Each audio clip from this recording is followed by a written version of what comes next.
What's going on, guys? Billy here, and today we'll be doing our first flight of the Skydio 2, and there is nothing else that I want to accomplish in this video than to see how the autonomy is on this drone, how it does flying by itself. So we're not really going to comment on the footage, we're not going to comment on its performance. I guess we can kind of talk about the performance at the end, but what I want to do is get this drone in the air, and then I want to give you guys some of my first impressions. So once we're done flying around and once we're done seeing how this does, we'll head inside. So let me put this down here on the ground. I'm going to be having this follow me while I'm on my boosted board, and I'm also using the beacon. So what I find pretty cool is that it says that I have to clear the launch area, and as soon as I step away and as soon as it notices that the area is clear, it'll give me the ability to actually launch the drone. So I hold the blue button. It says flying in 3, 2, 1. Props kick in. Drone lifts off. So it automatically comes behind me now. I'm going to throw the helmet on here. I'm going to switch on over to the Skydio 2 now so you guys can see the footage. And I'm kind of just going to use my camera as a microphone here. So I noticed that there are some people in the path down that way. I've got the beacon now set so that it is right behind me, and I'm just going to book it. We'll see what these people's reaction is when they see this drone following me. So there's a lot of branches. That's the one thing I'm a little bit worried about here. And once we get past these people, we'll just go full send. Oh. So I noticed it slowed down a little bit there. These dogs are going to go crazy.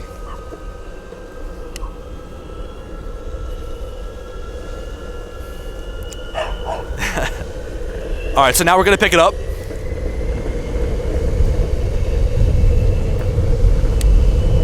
All right, the drone has totally lost me. Oh, but it's coming up and over.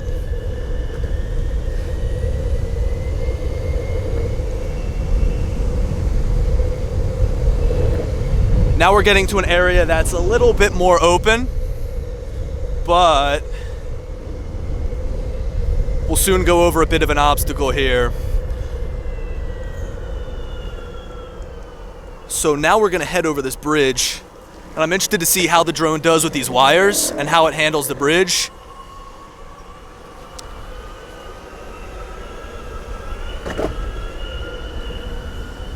So it's obviously picking up the bridge and following me straight down. There's a car. I'm gonna speed up here, see how it performs.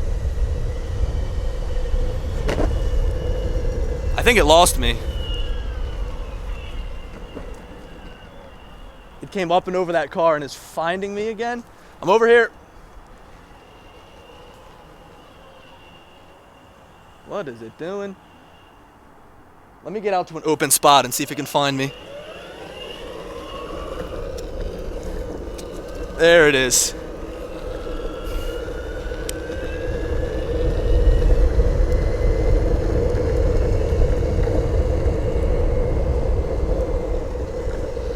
All right, so let's head to the end of this parking lot here and regroup. The drone is all the way over on the left side. I don't know what it's doing right now. Hop off here for a second.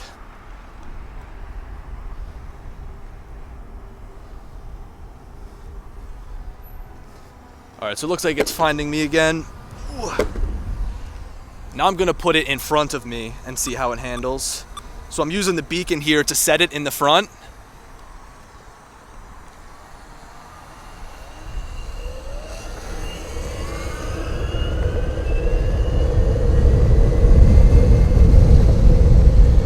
Definitely don't want to get hit by a car.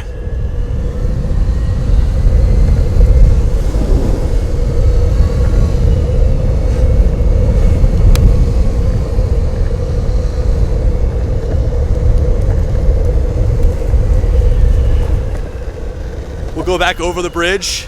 We'll go on the left side this time. Oh, it lost me. It's going through the bridge trying to catch back up.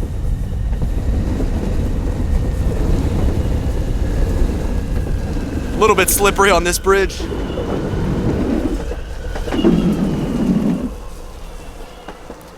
So it's coming back through the bridge. Notices some of the wires. Oh man, it is insanely close to those wires. Over here. Come on. All right, so now let's try and tear back down this. Oh my goodness. That was insane. All right, so now we got it in front of me. The max speed on this board is about 25 miles an hour, and I've got the drone following me pretty well. You'll notice that it kind of tries to go above me.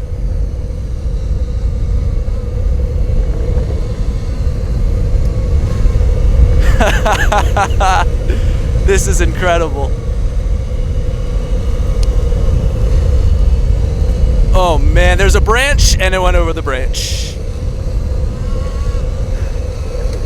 It's clipping some of the branches. Oof. All right, let's come to a slowdown here. All right, so that first flight was a little bit weird. You saw that the drone lost me for a second. I've got about 58% left on this battery.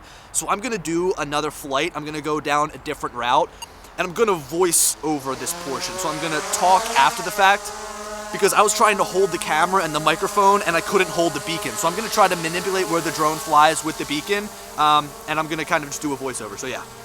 Alright, so I understand that it might be a little bit weird coming down to this portion of the video and there's no buzzing of a drone in the background and just my voice.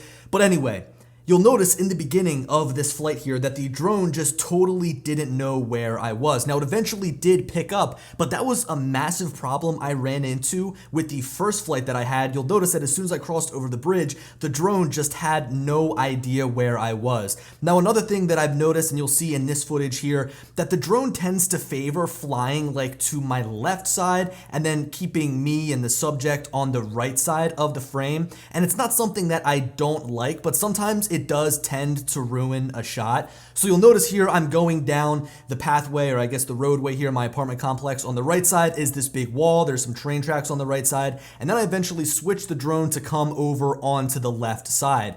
And this is where things get pretty interesting, as you'll see the drone ducking around a lot of trees and obstacles and wires and branches and poles. So right now the drone is on my left, and then I eventually had it try and come to the front of me. So this is where you see the transition coming to the front. And right here, I know that you can't see it. You might see my reaction on the screen there, but the drone just dodged a big set of wires. Now, as I'm coming further down here, I wanted to play with the dynamic of this drone a little bit more. So I sent it to fly straight above that wall. That shot right there just totally breaks my mind. It's so cool looking. And then I had the drone flip over to my left side, so it made this really cool acrobatic move over top of me. And then eventually I came here and I finished out this flight in this pretty large parking lot.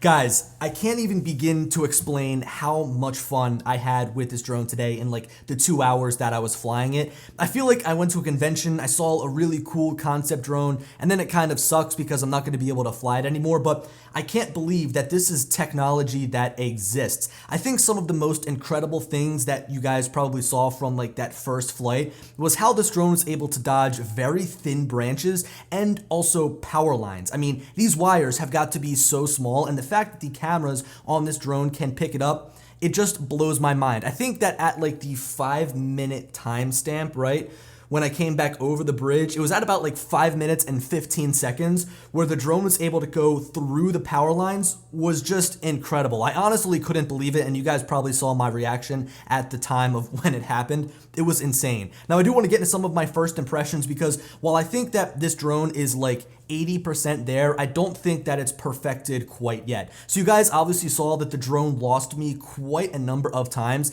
Now, it always ended up coming back to me and finding me, but sometimes it just totally went off on its own, and I feel like this could potentially be problematic. Like, I'm not afraid this drone is going to crash because it's obviously proved that it's very good at dodging obstacles. But you've got to think, like, if it goes somewhere where you don't want it to and it gets in a position where it's stuck, then how do you get it back? So it's a little bit hard for me to say that the autonomy is perfected. I would say it's almost perfected. Now, in terms of the hardware, I've got this drone charging right now. The hardware is second to none. I think that The way that this drone is built is incredible. It's very firm, it's very rigid. You guys noticed I actually clipped a couple of branches with this drone and it just kept flying. It didn't fall out of the ground. There's no nicks or scratches on this drone whatsoever. It is still flying. You've got a lot of different cameras around here. You've got 3 up here on the top. You've also got 3 on the bottom that help it avoid these obstacles. But I think where a lot of my issues come from are powering this drone and the battery. So the cool thing is the battery is magnetically seated in there. So it just kind of clicks into place. Now that is very cool. I do have to wonder what happens if the magnets begin to lose their magnetization. What if they begin to get weak? Could the battery potentially fall out? I don't know. That's going to be a question we'll probably answer in a couple of months from now. But here's the thing is that you can't just charge the battery standalone. The battery has to be plugged into the drone and then you charge through the USB-C port up on top. So that means if you've got like 2 or 3 batteries, the only way you can charge them is when it's plugged into the drone, which means if you burn a battery, you can't plug it in, so then you can use it afterwards. All the charging has to be done through the drone itself. That's kind of a bummer. I do hope that they end up releasing some sort of like dock so that you can charge these batteries standalone. So that's the first thing. The second thing is that the SD card is located down here underneath of the battery. So in order to change the SD card, you've got to unplug the battery essentially and put in the SD card. And there's so many times where I start my drone up and say, oh, I don't have an SD card in there. Well, once I turn the drone on, it goes through all of its calibration and its startup process. If I find out I don't have an SD card in there, I'm gonna have to go through that process all over again. Now I do have to say that the SD card is very easy to get to. So you just kind of slide your finger up, it slides down, and then you're able to get it into your hand. So that's something that's cool. And yeah, guys, I mean, I'm speechless, and I hope that that was present throughout this entire video. This is one of the best drones I've flown. I can't wait to get my hands on the controller. The first 2 hours I had with this thing, honestly, it's just, it's undescribable. It's something you have to experience for yourself. It's something that I think seeing in person does so much more justice than seeing it through a video like this one. But I hope that if you're somebody who's flying around power lines and thin branches during the fall, that you see some of the maneuvers that this drone made to get around those obstacles, and you realize that this drone is the real deal, and that the software that's built into this drone is going to make sure your drone doesn't crash. Guys, there's just gonna be so many more videos in the future on this drone. There's so much I personally have to learn about how to fly this drone. Like having to try and hook it up to the beacon and then connect my phone to the beacon is kind of a pain. And I think that as I kind of practice it, it's all just gonna become second nature. But don't worry, I'm gonna be covering this drone extensively. It's probably some of the most fun I've ever had flying a drone. And I just can't believe it's actually something that we get to fly. So guys, I hope you enjoyed the video. Make sure to subscribe because I'm going to be covering this drone a ton in the coming weeks and the coming months and potentially the coming years as Skydio begins to come out with even better drones than this one here. Anyway guys, I hope you enjoyed the video, and as always, I'll talk to you later. Peace.